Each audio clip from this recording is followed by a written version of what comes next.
কাউকে তোমার পৃথিবী বানানোর আগে 100 বার ভাবো। একটা মানুষ কখনো কারো পৃথিবী হতে পারে না, হওয়া সম্ভব না। কখনো কি ভেবে দেখেছ, এই পৃথিবীর পুরোটাই জল হলে তুমি ভেসে যেতে, পুরোটা স্থল হলে তুমি তৃষ্ণায় মরে যেতে। সব কিছুতেই ব্যালেন্স লাগে। শুধু চা পাতা দিয়ে চা হয় না, শুধু চিনি দিয়েও চা হয় না, দুটোই লাগে পরিমাণ মতো।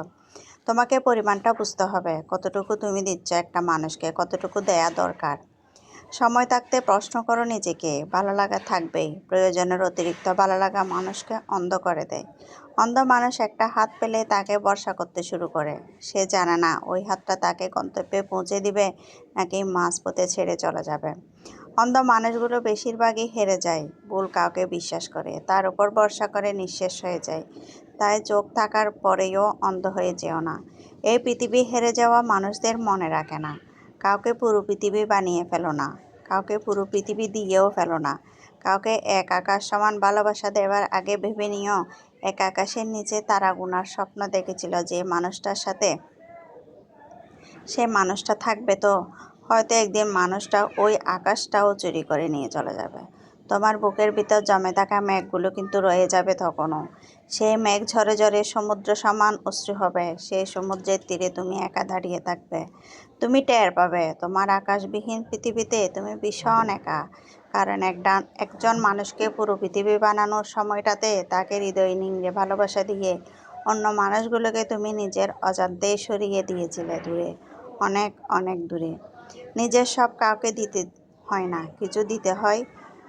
কিছু নিয়ে কেউ চলে গেলে কিছু থেকে যায়, সে বাকি কিছুকে আঁকড়ে ধরে বাঁচা যায়। সব নিয়ে কেউ চলে গেলে শুধু শূন্যতা থেকে যায়। শূন্যতা আঁকড়ে ধরে বেঁচে থাকা যায় না, একদমই বেঁচে থাকা যায় না। হ্যালো এভরিওয়ান, কেমন আছেন সবাই? আশা করি সবাই ভালো আছেন। আরেকটা লং ভিডিও নিয়ে চলে আসলাম আপনাদের মাঝে জান্নাত কিচেন অ্যান্ড ব্লগ থেকে। আসসালামু আলাইকুম সবাইকে। আমি আজকে কিসের রেসিপি শেয়ার করেছি আপনারা দেখে নিশ্চয়ই বুঝতেই পারছেন। আমি আমের আচার বানিয়েছিলাম। এখন সিজনাল আমের আচারই সবাই নিচ্ছে, তো আমি কেন বাদ যাব। আমি অবশ্য সব সিজনে সব ধরনের আচার বানানোর চেষ্টা করি। বড়ইও এনে রেখেছি, আপনাদের সাথে বড়ই আচারও শেয়ার করবো। তেঁতুল এনে রেখেছি।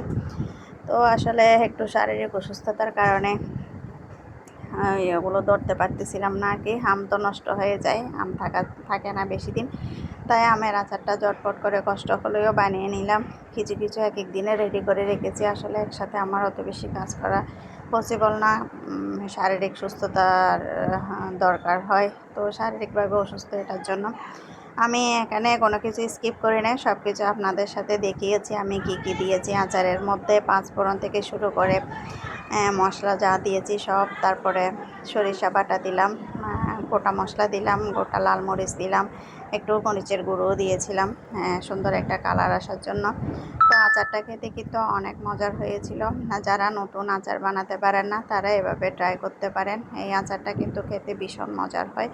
দেখতেই পাচ্ছেন কতটা লোভনীয় হয়েছে। এটা কিন্তু খিচুড়ির সাথে কিন্তু অনেক বেশি ভালো লাগে। আমার বাচ্চারা অনেক পছন্দ করে, আপনাদের ভাইয়াও পছন্দ করে।